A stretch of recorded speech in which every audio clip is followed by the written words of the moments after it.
What's up, guys? It is Sam here, and in this video I'm going to show you how the US government will pay you to live abroad. Yes, I said that right. How the US government will actually pay me to live in another country. This is not something that hasn't been around for a long time, just not a lot of people know about it or understand the details and ramifications of doing so. So that's what I want to talk about in this video. It's your first time here. What's good? My name is Sam, and for those of you returning, good to freaking see you. Okay, so this is the IRS website. This is at irs.gov, and there's something called a foreign earned income exclusion. So what that allows you to do essentially is if you spend 330 days or more outside of the United States in a year, you can do partial years, but for this example, we're just going to say you have to do it for a calendar year, but there's some exceptions. You can play with the rules a little bit, and it's all in the IRS's website if you want to check it out, but it is super interesting. Okay, so you essentially spend 11 months outside the United States, and that could be living in any other country around the world, right? And I'm going to get into the taxes on the other side in a moment, but for the time being, you're just going to assume that you're not going to be paying taxes on outside the United States. And I'm going to get into why that is in a moment because I know that's going to come up a little bit later. But what this allows you to do is travel abroad for 11 months of the year. It doesn't have to be consecutively. Like you can go for 6 months and come back for 2 weeks, and then go for 4 more months, come back for like 2 weeks, and then leave again. Like it doesn't matter what it is, but it allows you to exclude up to, in 2020, I think it's around $107,000 of earned income.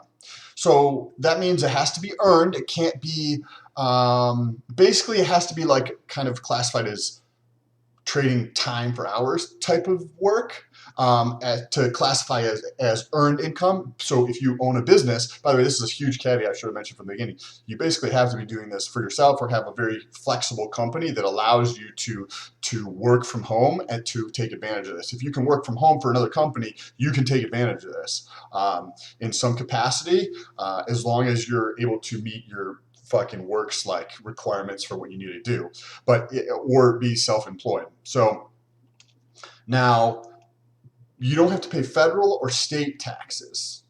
So I wanted to go through a little example here of this, and then we're going to exactly show you how this works out to the US government paying me to travel.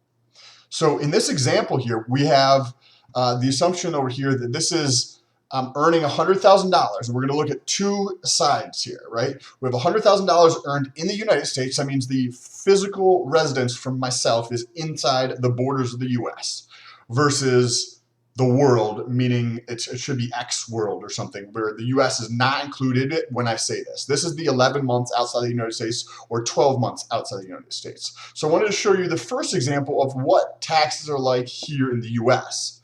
Okay, so we've got this over here, right? I live in South Carolina. The taxes in South Carolina here are the income brackets. It's a progressive system. Just you can Google this yourself and go through it. But essentially, in South Carolina, if I made $100,000, I would be paying about $6,500 in taxes here. But there's also federal taxes, right? So these are the federal tax rates and income brackets associated with them. And we stopped here because this is if you look at this bracket, 85,000 to 163, we're assuming in this example I have $100,000 of income. That's why this is the last bracket that's filled out. So federal, I paid 17,000 in this example, and then state was 6,500. So if we look over here, that's all this is. It's just the addition of those two numbers together. That comes out to be 23,500. But then if you look, South Carolina has sales tax. So what's something I have to buy every week? Well, it's food, and that's taxed at 6%. So is pretty much everything else in the state. So that means that I'm paying 6% on top of what I'm paying to the federal, on top of what I'm paying to the state. This is on, like, you already taxed all my income, now you're taxing my expenditures, right? So when you factor that in, my effective tax rate, meaning every single dollar that I earned of the $100,000, they took about a third, 28%, right? That's the government as a collective. Now, we know that you can do a lot with $28,000, right? If you think about this in the way I'm referencing in the title here, and given you have those parameters, right? Your job has to be, you have to be able to perform your job at home, which I think everybody realizes that, like, you don't actually have to be in an office anymore, like, given the pandemic and shit. Like, I think that was clearly fucking evident.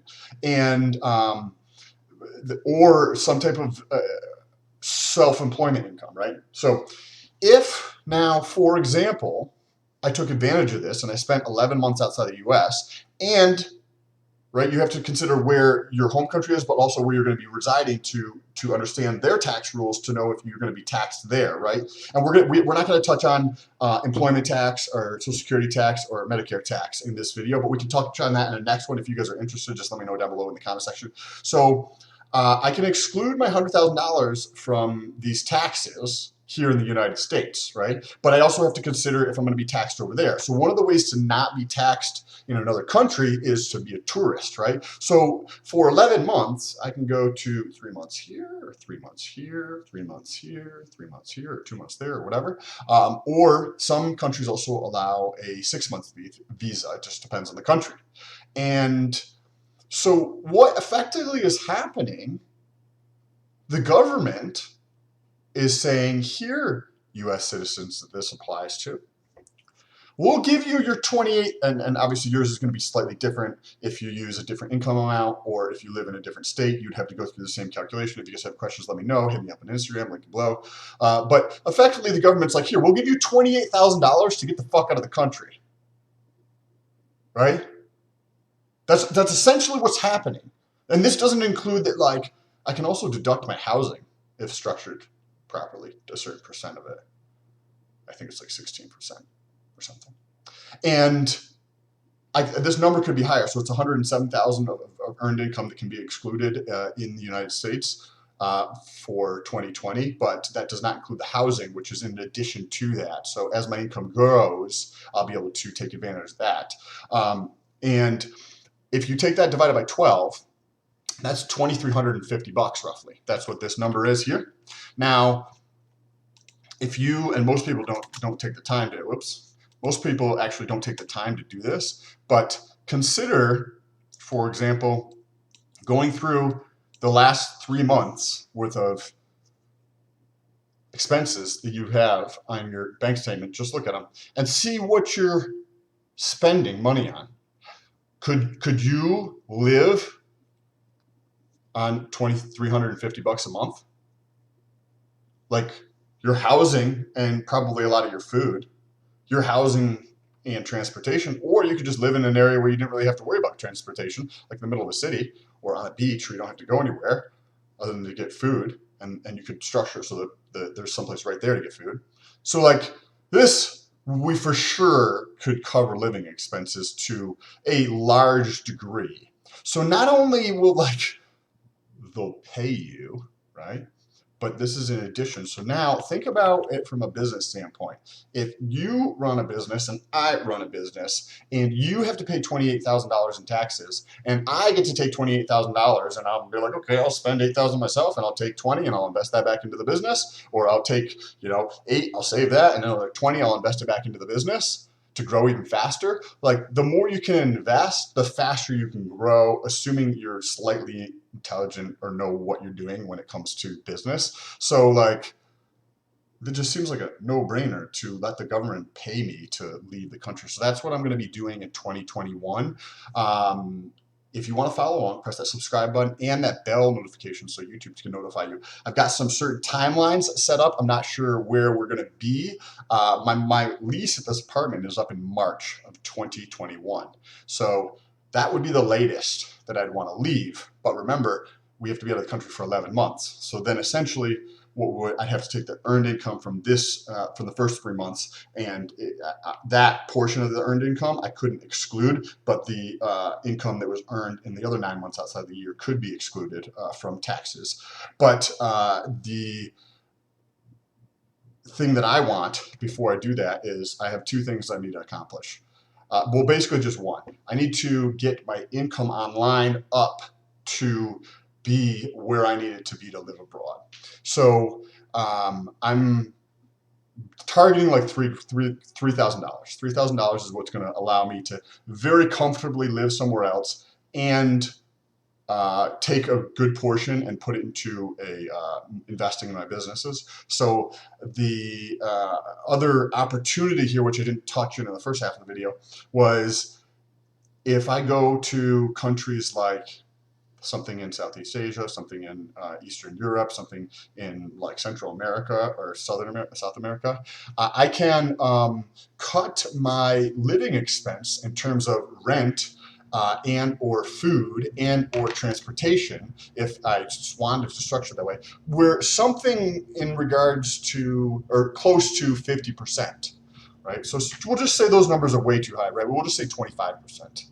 So if my cost to live is 30 grand, but then I can go abroad and I get another 25% savings because in Thailand I can get an apartment for $300 a month on the beach. That's nicer than this one, right? And I'm on the beach and the food is right there, so I don't have to worry about transportation. And healthcare costs in other countries are substantially less than they are in the US. So there's a opportunity on both sides, right? Getting rid of taxes and reducing living expenses, increasing the lifestyle, depending on one's personal preference in terms of how they would like to allocate that. Maybe they just want to live a higher lifestyle in another country, or maybe they want to take some of those savings and invest it, right? It depends on the person's psyche up here and how they want to do that. But you can potentially get something around 50% increase in take-home pay. So if you could get 50% more, right, 25% from the lower cost of living, 25% from less taxes, right? So you get 50% increase in your take-home pay essentially, which allows you to invest that back into your business and grow substantially faster. So this is what I'm going to be doing over the next several years. If you guys are interested, press that subscribe button, follow along, ask me any questions. Curious to hear what your experiences are. Jump over to Instagram and follow along over there too. Appreciate you guys. Peace.